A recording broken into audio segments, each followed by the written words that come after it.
You'll have to excuse the connection. We are having a bit of a windstorm this morning. I don't know if it's going to affect the show fully, but just be patient. Again, we're broadcasting all the way live from a different country with a horrible infrastructure. While this is an early morning episode, I should be back at the regular TIR time of 6 p.m. Pacific for our regularly scheduled programming.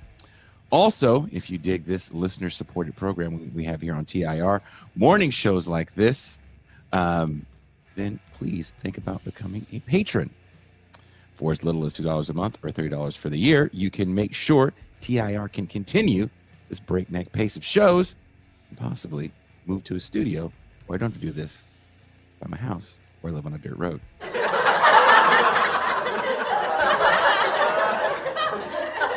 Makes it more difficult.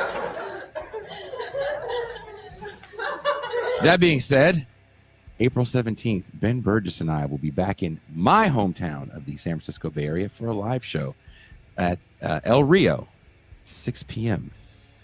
Tickets should be available at the door if we don't sell out beforehand, because they did let us do a pre-sale wherever you are watching or listening to this show. There should be links in the description to get your tickets.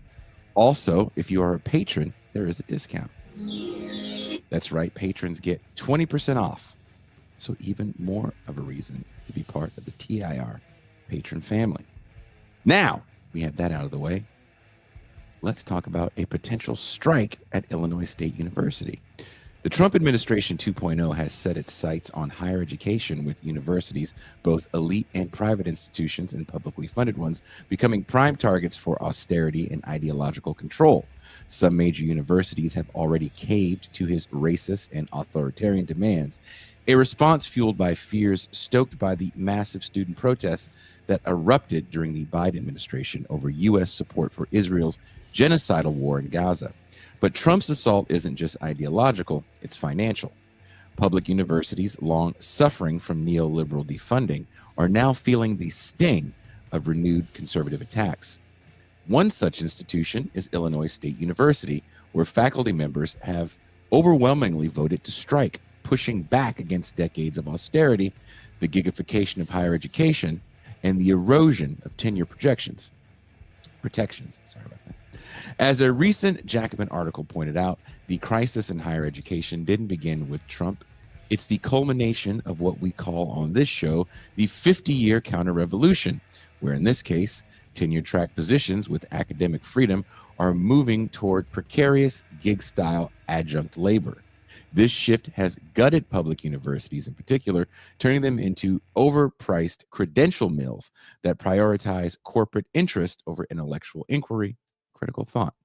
Today on This is Revolution, we'll talk with some of the faculty at Illinois State about why they've voted to strike, the broader context of attacks on higher education, and what this long battle against the neoliberalization of the university means for the future of public education. First and foremost, a guest that is returning on this show. He will be coming back in a few weeks to talk about his book, Marx in America. Please welcome Professor Andrew Hartman.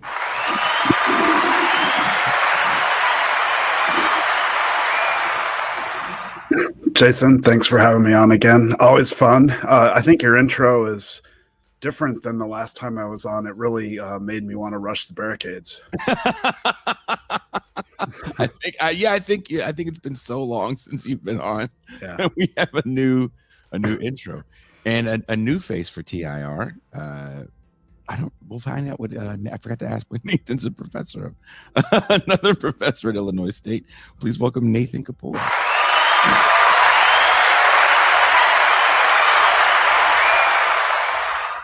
Yeah, no, the intro music was awesome. I was not prepared. The volume on my earphones was perfectly loud. So I'm a historian of science and technology. I study electric power systems, infrastructure, stuff like that. Oh wow! What period? Just all of them? I wish. No, primarily late 19th, early 20th century. My book project is on the way that the British Empire formed electric grids in New Zealand as yet another sort of power mechanism to exert extraction over the people of New Zealand. Oh, that is really interesting. So we have to bring you back on to talk about that when you guys aren't striking. Well, maybe you'll have more time. I was just saying, maybe, no, that could be the perfect time. In fact. Well, the Jacobin article emphasizes that the crisis in higher education has been building for decades. Can you guys talk about how the shift towards adjunct labor and the erosion of tenure protections has impacted not just faculty, but also students at the broader academic culture? Yeah, maybe I can start with that. Yeah, like you said, this is part of the ongoing counter revolution, probably 50 years in the making. It's how neoliberalism plays out in higher education. One of the hard-won victories of what you might call like the High New Deal was cheap higher education for almost anybody who could get into the university, and that was most Americans, or a good chunk of Americans in, say, like the 1960s. And what accompanied that was a large, economically secure professoriate who also had stringent freedom of academic voice, speech. Academic freedom was like part of the bargain, you might say. And all of this was under cover of tenure. And so those of us who did PhDs, as Nathan and I did, in history or some other humanities or social science subject, we did so knowing we're never going to get rich. But the hope was we could get one of these tenure line jobs that would afford us a career of economic security and academic and protection of our academic freedom, so we could research and teach how we want. The problem, of course, it has been long in the making as states have quit funding higher education. Lots and lots of universities have moved towards hiring adjunct professors, growing class sizes. The university has begun in the last 30 years or so to operate much more like a corporation, and in that is that credential mills, they bring in students who can pay full rate of tuition. It helps grow an administrative class that is quite well paid and has shrunk the tenure line, especially in those fields that don't seemingly have sort of like immediate cash nexus, like a cash logic to it, such as history. And so when I started grad school in 2001, I knew very well that I was taking a risk that I'd never get a tenure track job. I got lucky and did. I'll let Nathan speak to this, but when he went to grad school, the risk was much greater, and it's only increased. And so like when we have students now, like some of our brightest students who 30 years ago would have definitely gone into graduate school with a sense that they had a really good shot at an academic job. It's really heartbreaking, but now we have to kind of describe the landscape of higher ed to them with the notion that, you know, you're probably never going to get a tenure track job. And so that's where we're at, like in as sort of like the 30,000 foot view of things. Yeah, and I would just add to that you asked, I think, a good question, like how does that impact students? I think that there are ways that Andrew describes that it impacts the people that are trying to get those very rare tenure track jobs pretty well. But I think from the student's perspective, one of the things that I experienced myself when I was thinking about going to grad school in 2013 is that when everything is framed as such a crude transaction, it does, not only from good advisors that I think, you know, try to be honest with students, but from those students that are just starting to ask questions about what they want to study and what they want to think about. Why in the world would you go into something like the humanities and the social sciences if there is not a benefit that you can sort of check off a box on Yeah. that transaction. So it's incredibly discouraging, which I would absolutely argue is part of the plan, part of the logic, as Andrew says. So I think it does discourage students from majoring in these classes, from taking these classes, just to learn that kind of stuff. But isn't that what Trump's war is on? The wokies? I thought you guys dominated the university. You wokies, no? I mean, I begin every single class, to try to convince students that, communism is really the only way. That's how all of my classes go, no matter what I'm teaching. So yeah. It's so funny that these guys always talk about the universities as if they're the same kind of ideological battlegrounds that they were in the 60s. And even then, I wouldn't say that Marxism was the prevailing ideology coming out of the university system. I mean, you've done some study on this period of time, Andrew. Would you? No, it's never been the prevailing ideology. So if you look at the average public university like ours right now at Illinois State University, what you see is, okay, so there might be a few Marxists, very few in history departments, maybe the English language departments, maybe a few sociologists, but really we're just talking about very, very few. And in those types of departments, humanities, social sciences, you're not likely to find a lot of Republican voters. This is true. And there, like, studies going back decades will show this. But that's not really the logic of the university. First of all, it's run by administrators who, first and foremost, have a bottom line in mind. And thus, in a larger environment in which the state is no longer funding higher education, they're looking to get students who can pay full tuition. They're looking to raise money from donors who are certainly not commies, not Marxists, certainly, and rarely woke, whatever the fuck that means. Yeah. And then you look across the landscape of the university, you have lots and lots of professors of business, lots and lots of chemists, lots and lots of people who focus in science and technology and information technologies. Like, these are not radicals. And they make more money than we do. They probably have more power than we do at the university level. So, universities are pretty ideologically diverse places. The Marxists are not in control. And yet, as we've seen at Illinois State University, and I think an increasing number of universities, especially in states like Illinois, where there still is a right to organize, you've seen people across these ideological boundaries come together and form unions in an effort to protect institutions, build institutions that we, want to work at for the rest of our careers, and that we want to be like good places for students to attend.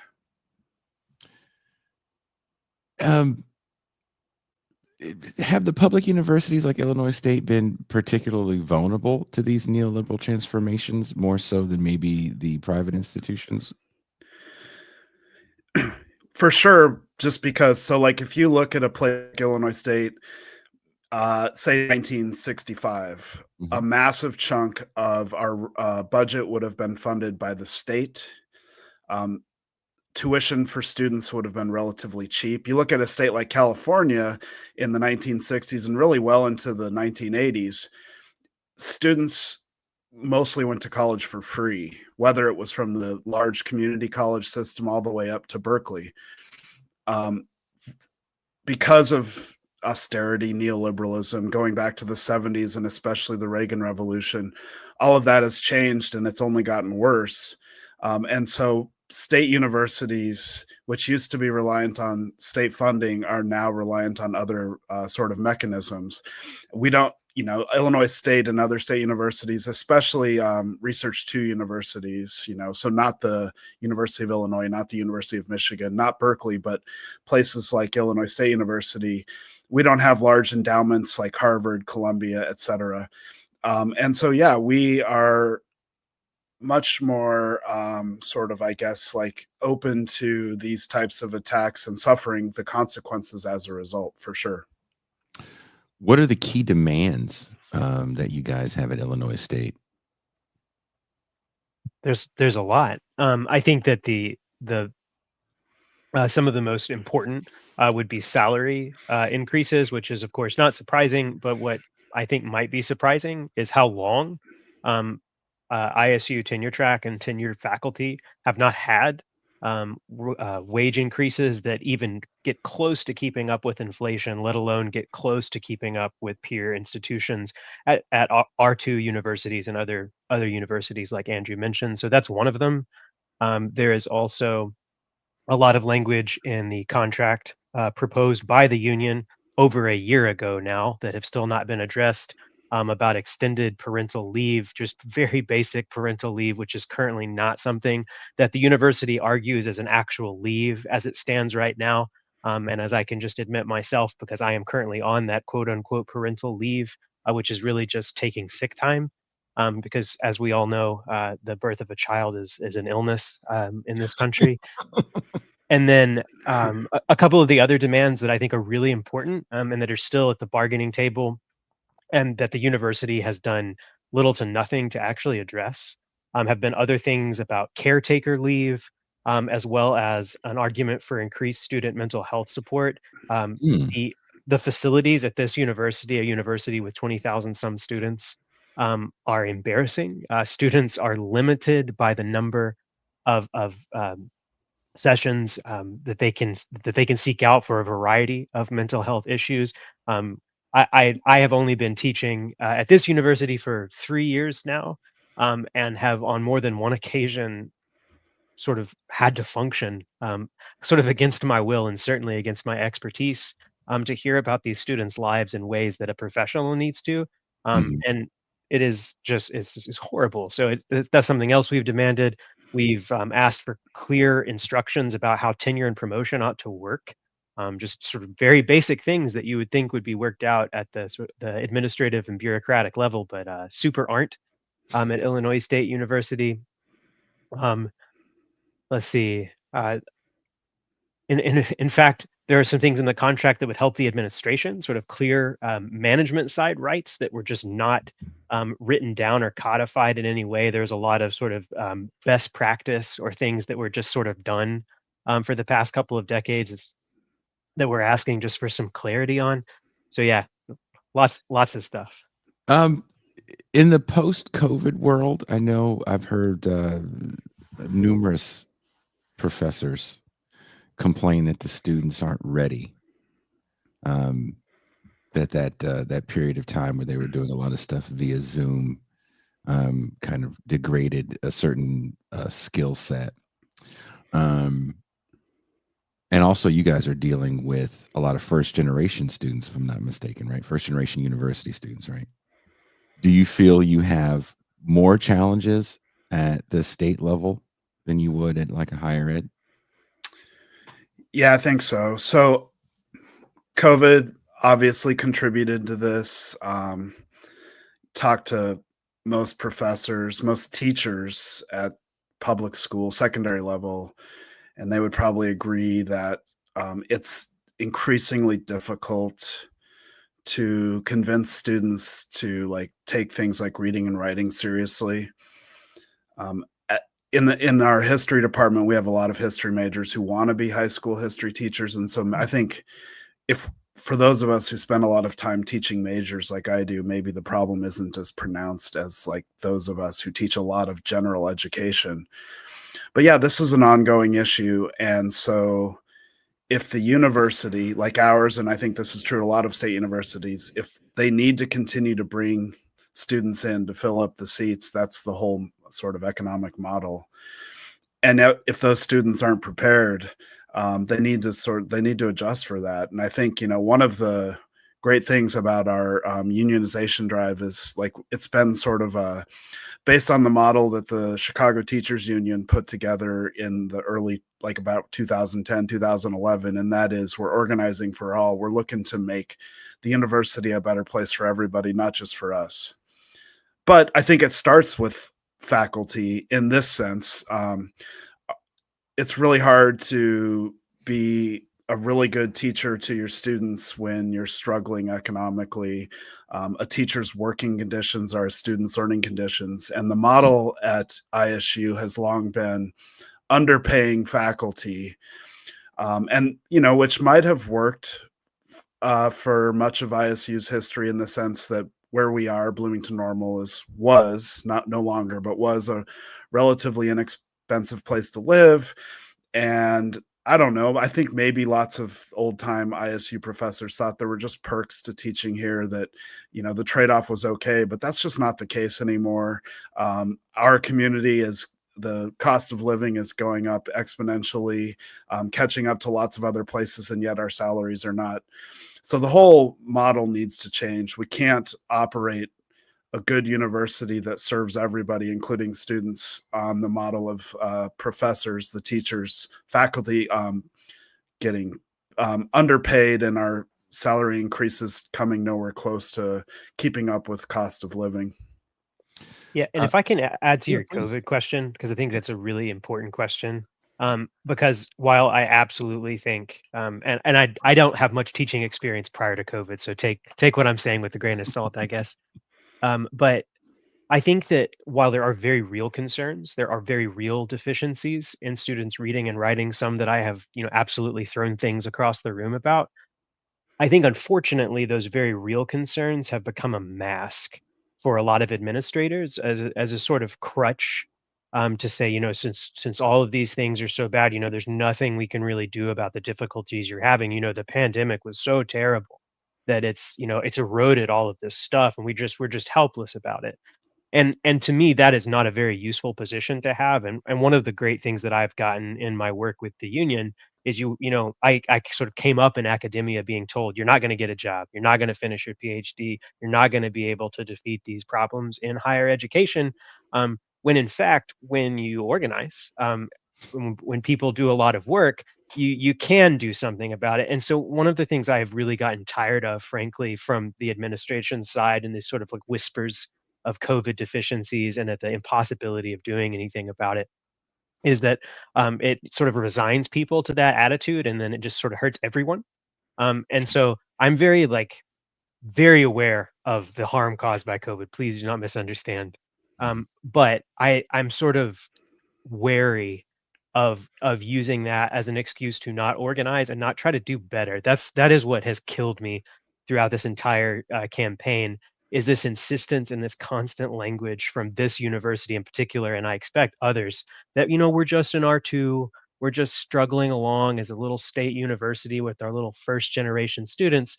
Well, we don't have to be, and also these first generation students are fucking awesome, more often than not. And so yeah, so get out of my face with the we have to settle for this. I yeah, it really No, gets to me. that's So I mean, you guys are getting ready to strike, so the passion is real. Yeah. And this is something that another person that's affiliated with the show is a high school teacher, and he definitely talks about this as well. I don't want to get too into this because we're here to talk about the strike, but sure. What role do you guys think AI and Oh God. I don't want to say the ease of it, but the placement of AI in kind of every aspect of our life? I didn't really notice it was a part of my email until maybe a few weeks ago. I was just trying to return an email to a guest, a future guest, and this Gemini thing came up and said, "Would you like me to put in the prompt, and I'll structure the email?" It's like, well, I think I know how to say, yes, 6 p.m. works. I don't need AI to respond to make me sound better, but it is kind of ubiquitous. And I do think younger people exist in a world where communication is a little different, language is a little different. The ease of pressing buttons to get whatever I want whenever I want because I want it is something that I think people have to be aware of. How do you guys deal with that, and how do you think that plays a role in the erosion? So I'm going to just be very brief because Nathan, as a historian of science, I think can put this in a like bigger picture. Awesome. What like I guess because like I said, I mostly teach history majors. It hasn't changed. AI hasn't changed my classroom that much, at least in highly noticeable ways for me. Much the bigger problem is like the seeming like lack of ability to sustain attention when it comes to reading and writing. That I am absolutely positive that AI will serve as like a tool for those students going forward who just don't like to or just can't sit and read and write for hours on end. But I just constantly hammer home the message because so many of our students want to be high school history teachers. Like, what's the whole point of any of this if we're not learning how to think for ourselves? And AI, like, a world of artificial intelligence might be great if it was doing our dishes, mowing our lawns, whatever. Mm-hmm. But a world in which the primary focus of AI is to think for us is totally dystopian. They've been making dystopian science fiction movies about this for like the last 70 years. And this is what we want. We have to fight against it. So to me, it's almost like a moral plea. Yeah. I'll also try to be brief because I would run my mouth about this way too long.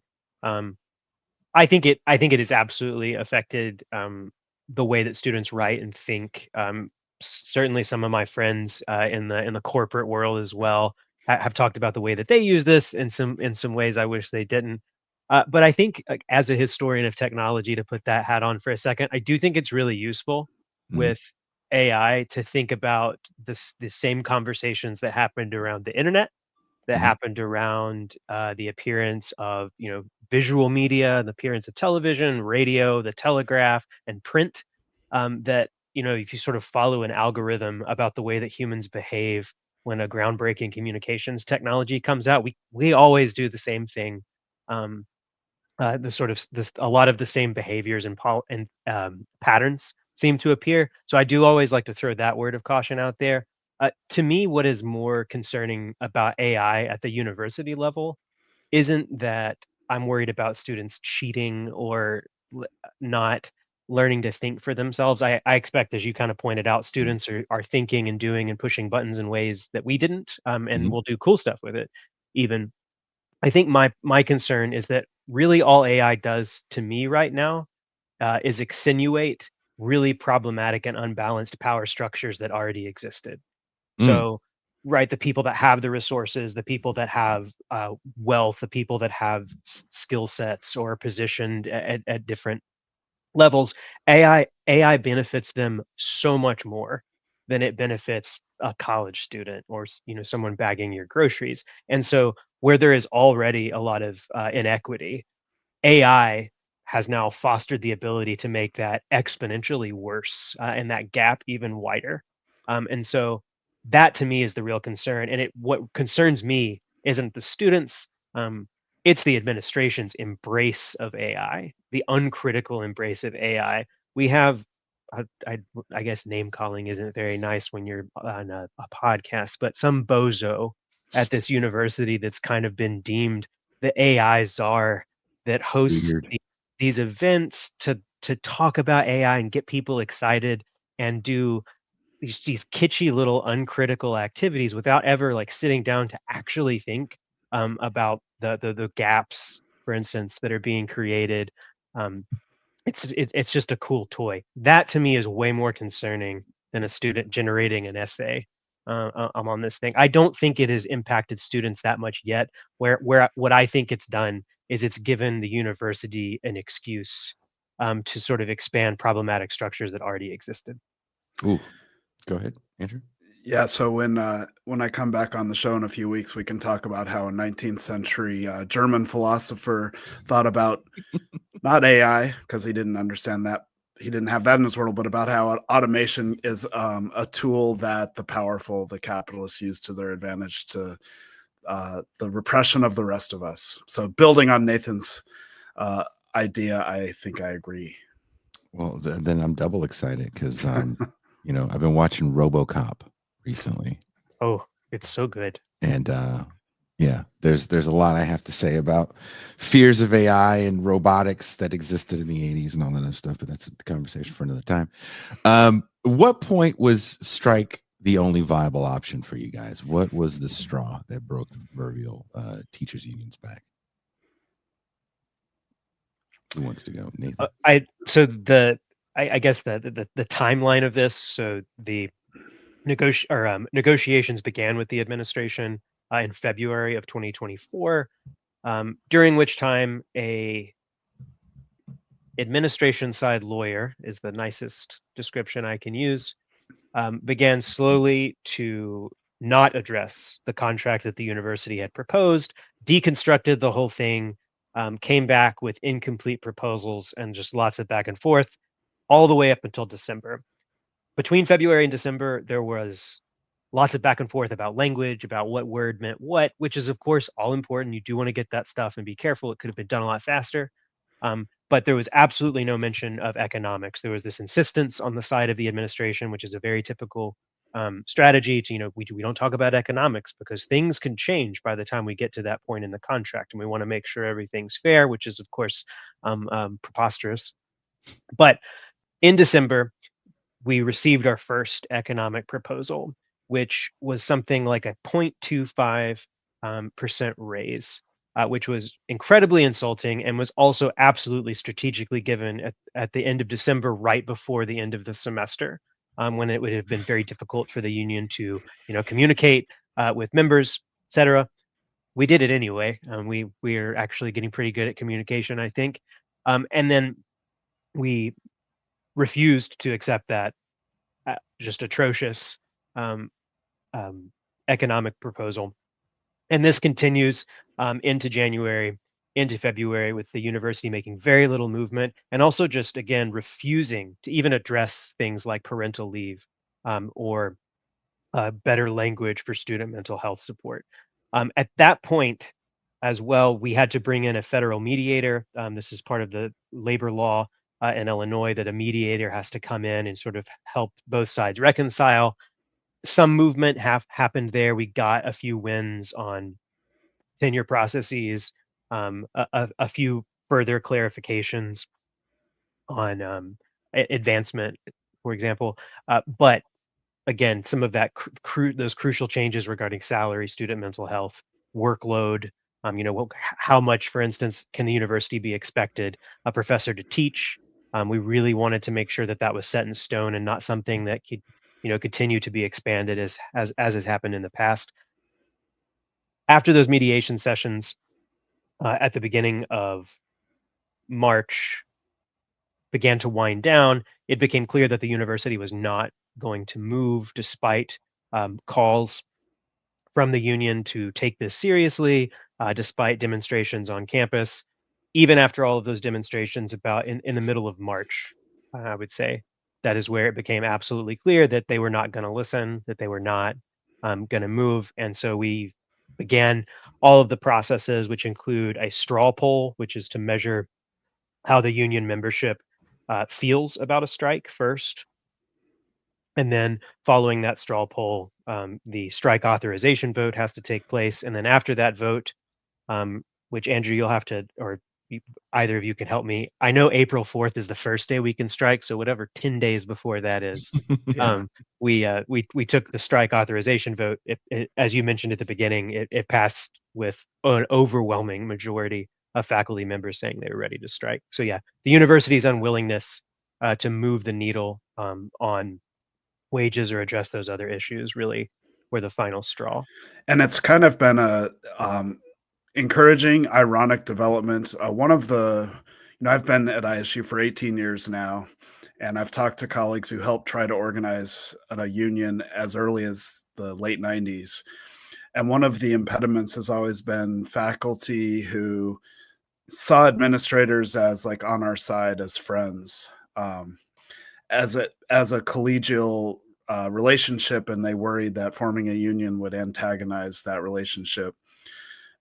So the university, rather than negotiate, I would argue, in good faith with the union, hired, as Nathan said, this bigwig Chicago corporate anti-union lawyer who specializes in negotiating with university unions.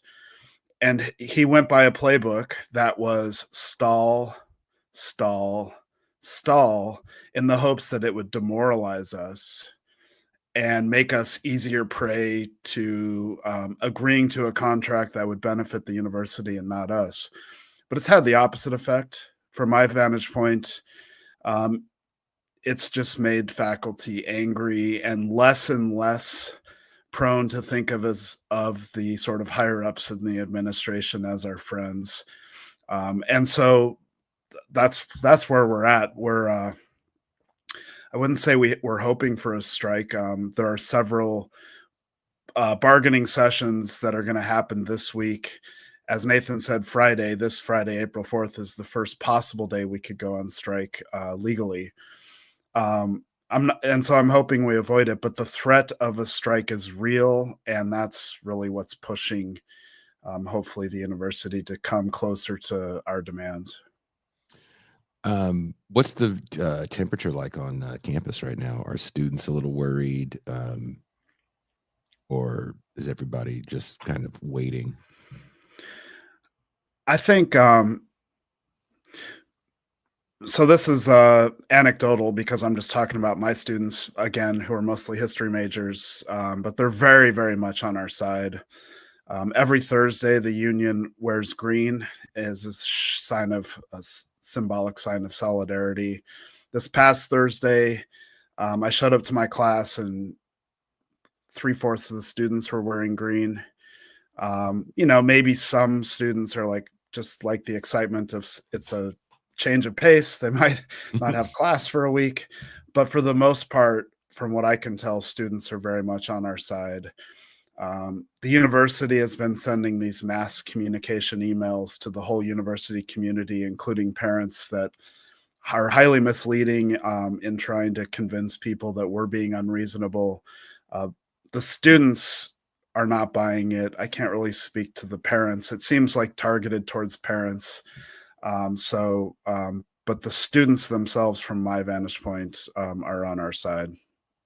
Yeah, I've heard a few mutterings of oh, what are these professors mad about now? But I think that would just be true of any protests. Kind of unfortunately, the sort of some of the same reactions to student protests on campus last spring and summer about Israel's genocide. So I think that stuff, unfortunately, despite the calls of universities being woke indoctrination test tubes, there's sort of always pushback against protest movements like that. Yeah, and also they're right. This is the U.S. There are right wingers everywhere, and they're going to be right wingers who are going to relish the opportunity to make fun of a university and faculty turning on ourselves, because we're all supposed to be the sort of woke libs. But we shouldn't allow that to slow down our cause or to give us pause. Well, I believe. Oh, go ahead. I'm sorry, Nathan. I believe, and I was going to say I believe Turning Point is coming to ISU. I saw that. Today. Is that today? I think. Yeah. April Fools. I think Charlie Kirk's on campus today. I'm headed to campus right after we finish here, so I'll report back. He's never going to talk to you because you're an adult. No, I'm not planning. But I do hope that some of my smarter students go talk to him. Of course, I'm sure that he never, when he meets smart students who own him, he doesn't show those on his feed, right? I mean, I don't know. You can. You know why? Because there's such a yeah. And those guys want to show that you don't want to have a conversation. You just want to be right, which is literally what they do.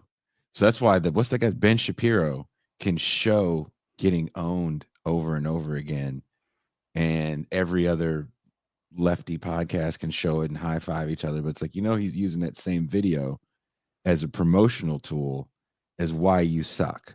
Yeah.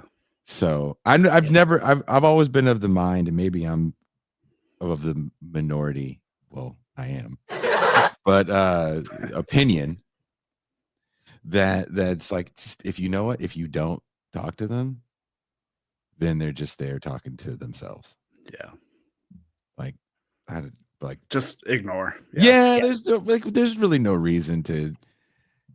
And I don't know why I watched a video of Charlie Kirk for it was one of those YouTube shorts. And you know how all algorithms are designed to funnel you to right-wing nonsense.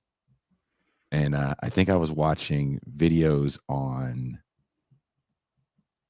80s guitar players.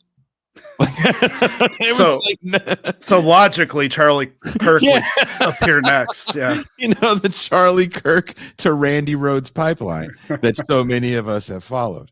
And I was like, how did this get here? This is insane. But yeah, I watched it for like 2 seconds and I was like, this is no. I would have jumped in front of any student and been like, just walk away. This is a waste of your time. But I did forget Charlie Kirk's on campus today. I got to go see what that's all about. Or you could just sit there and laugh at everything he says when he thinks he's right. That would be funny too. But speaking of Charlie Kirk, Trump seems to have a renewed assault on higher education in 2025. His war seems to be much more focused this time around than it was last time around. I know that there was a few protests at your school but it wasn't to the size of some of the larger universities, right? For the Palestine protest. Correct. Yeah, when it comes to that, the administration is, when it comes to the Israeli genocide protests that kind of took over a lot of campuses in the spring. We had a few, but it seems like Trump's targeting the elite universities, the Columbias of the world. And even though these are universities that could financially withstand the assault from the Trump administration, they're caving, and it seems to me like they're happy to comply. Like they've been waiting for an excuse to comply with such demands.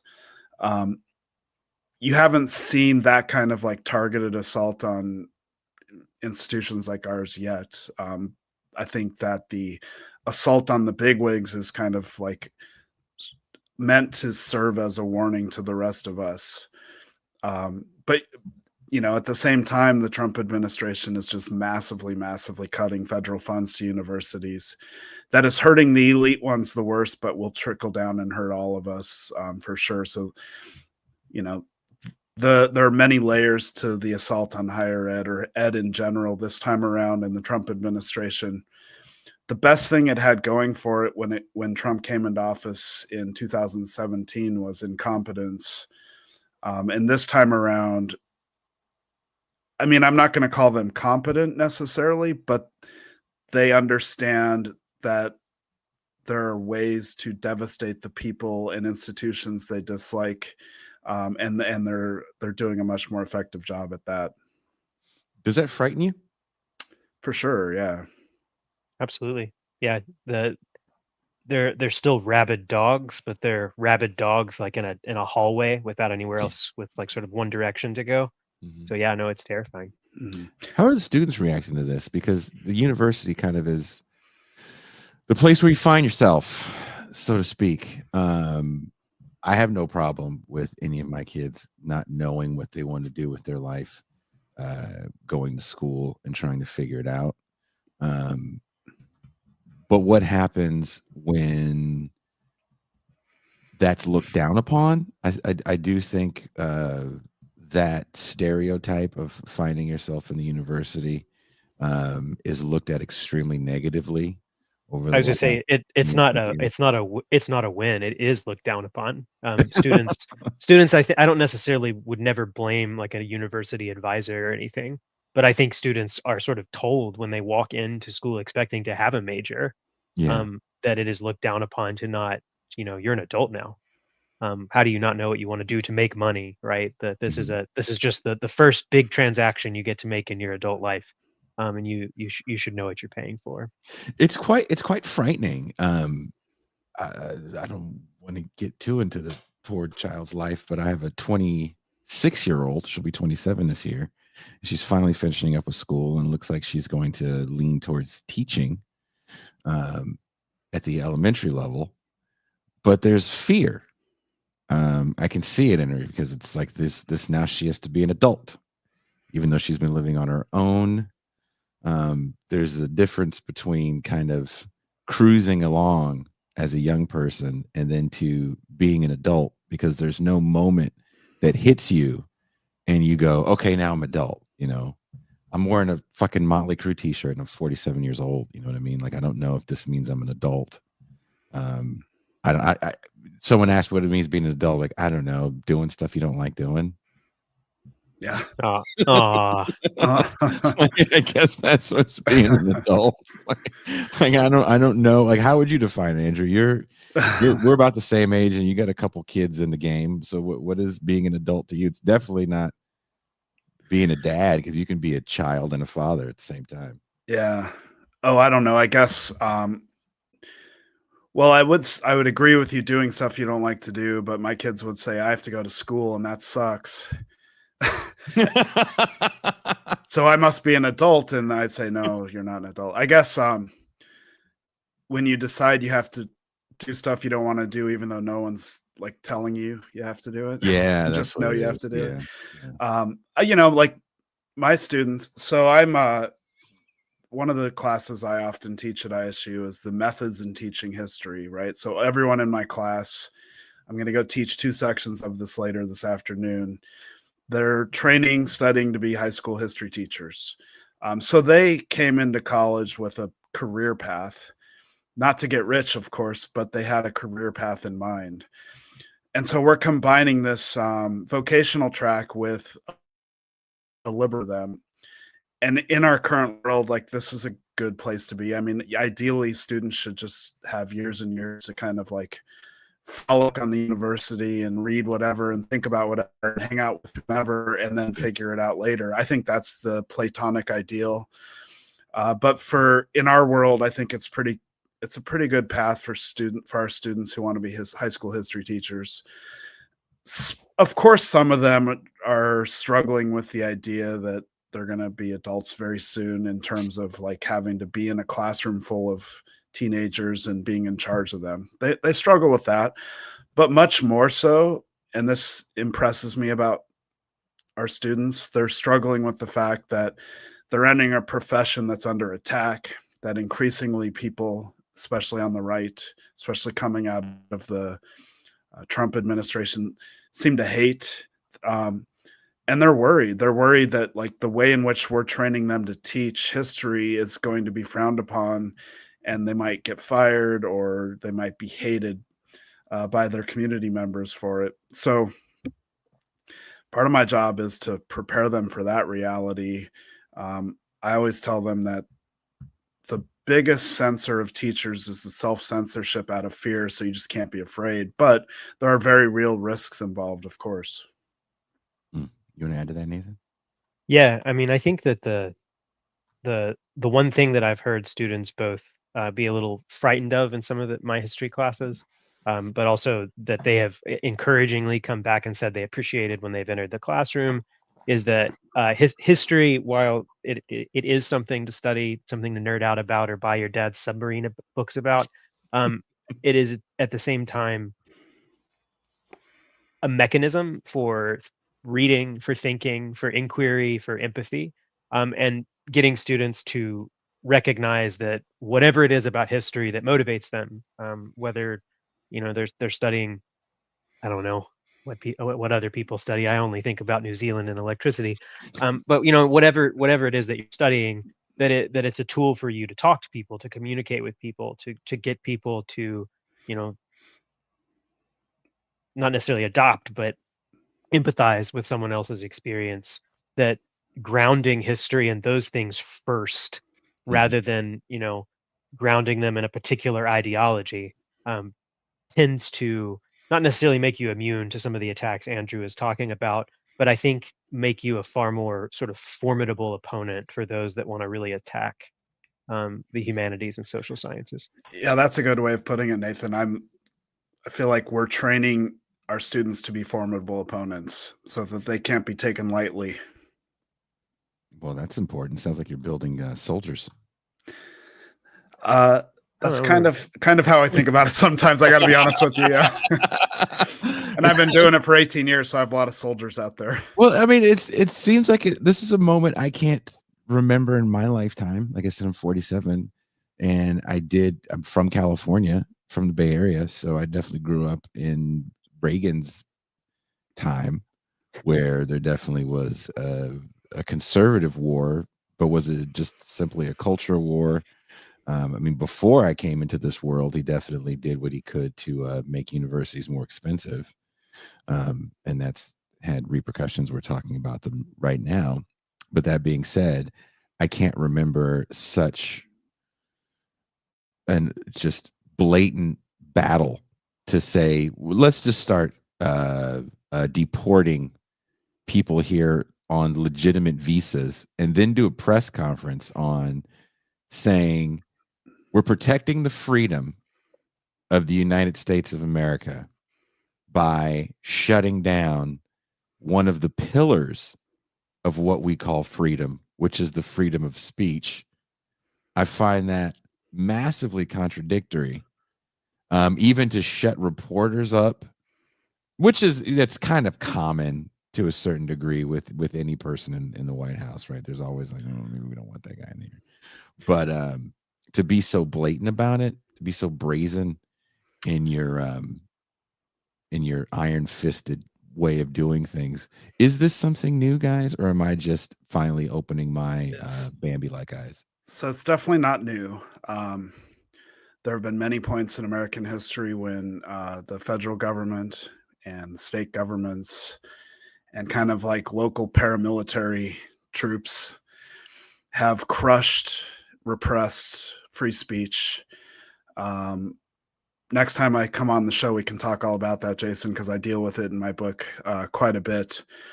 So, like, just to take a few examples, after World War I, after the Bolshevik Revolution, the U.S. government deported thousands of people on very flimsy, non-legal grounds.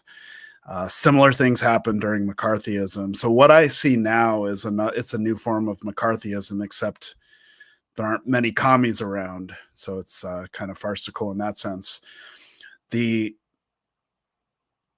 there have always been hypocrites involved. The hypocrites now are those who 5 years ago were screaming to the rafters about free speech on campus, but are unwilling to protect the free speech of people who are critical of Israel. Like, that's just been such a pronounced hypocrisy.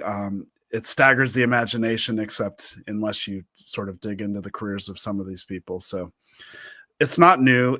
But that doesn't mean it's not alarming. Here's what I'll say, and that people should take hope about. You just have to fight back against it however you can, and recognize that the historians of the future will be writing about an awful period in American history, and the people undertaking these anti-American or unconstitutional acts will be forever demonized. Nathan, you want to add to that? Yeah, no, I don't think it's news, and I've as a non-Americanist, even outside of America, I don't think this type of sort of brazen hypocrisy is by any means new. Unfortunately, I do sometimes wonder, again, as a non-expert of even modern history, whether or not the scale and the ramifications of some of these brazen actions, whether or not we can determine them new, is for the job of the future historians Andrews is talking about. But yeah, it's alarming, and I guess again, just to take it back, I think it's why things like an R2 university in the middle of Illinois striking are so important. The enormity of the Trump administration's stupidity can feel overwhelming, but being able to take some type of collective action against it is useful. I right that it's we are not condemned to sort of just bow down to the the whims of this administration or the university administrators, whether or not they're a part of that administration's logic or not. That they don't have a sort of claim on the authority here. So I am encouraged, as Andrew says. Well, in closing, I want to first of all thank you guys for taking the time to talk to me. Thanks, Jason, so much for having us on. It's a pretty key moment in the history of our university and our early history of this faculty union. So we appreciate the support. No, anytime. And I'm always happy to speak with you guys. Before we go, what do you want to say to the people? Join a union, support your unions, solidarity. I'll keep it simple. Yeah. Join a union is just a great one. Join a union or support a union. How about that? Yeah. All right. I will say, because Andrew's here, go Broncos. Yes. We're both Broncos fans. I was waiting for that. Yeah, that's it. We're both Bronco fans, and the draft is coming up, and that's the only thing I care about right now. Yeah. Go Broncos. And go ISU faculty union. Yeah. Good luck with you guys and what you're trying to do. Can I also just say that we owe a huge debt of gratitude to those in the union who have been a part of the table negotiating team. Like, it's become a full-time job for them, and they're fighting for all of our futures. And so none of them are here right now because they're at the bargaining table as we speak. So I and Nathan and all of us owe them a huge debt of gratitude. Absolutely. And the person that I can't remember her name that wrote the Jacobin piece. Yeah, so that's our colleague Camille Cole. She's our historian of capitalism, a historian of the Middle East. That was a really cool Jacobin piece. I hope everyone reads it. Yeah. Wherever you're watching or listening to the show, there's a link in the description to that Jacobin piece about this Illinois State University strike. I hope you guys get everything you want and more. I hope the students get everything they need and more. And I'll be back later tonight at 6 p.m. Pacific time. We'll be talking about culture stuff in the 90s. And on that note, we are